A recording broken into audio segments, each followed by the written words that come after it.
2014, ako'y lumipat.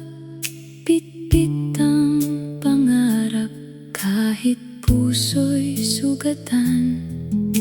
Iniwan ang pamilya para sa kinabukasan.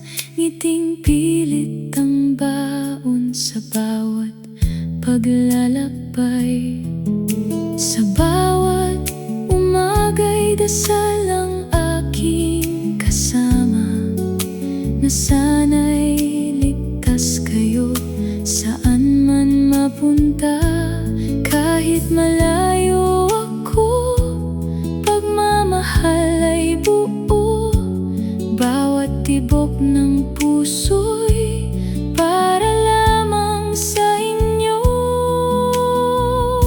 Ito ang buhay kong OFW, puno ng sakripisyo. Luha'y itinatago sa likod ng bawat ngiti ko.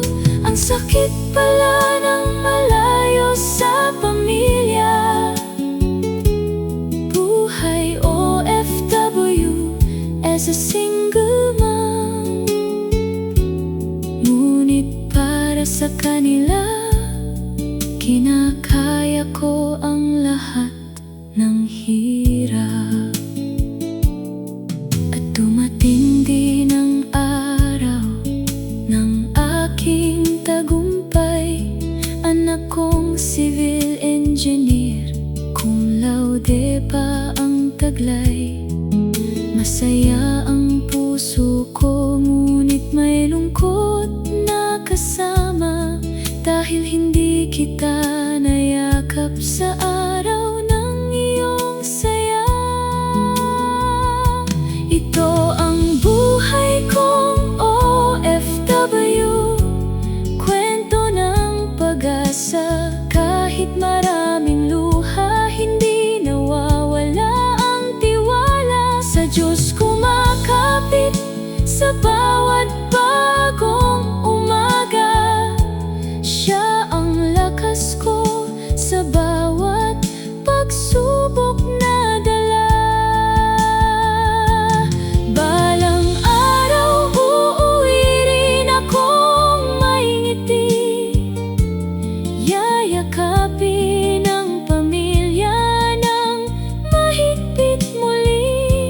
Lahat ng sakripisyo ay magkakaroon ng saysay kapag magkasama na tayong muli habang buhay.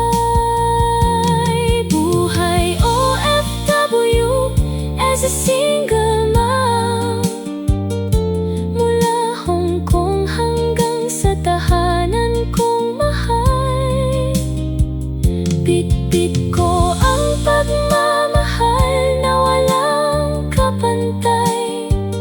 Isa lang akong OFW na patuloy na lumalaban. Dahil ang pamilya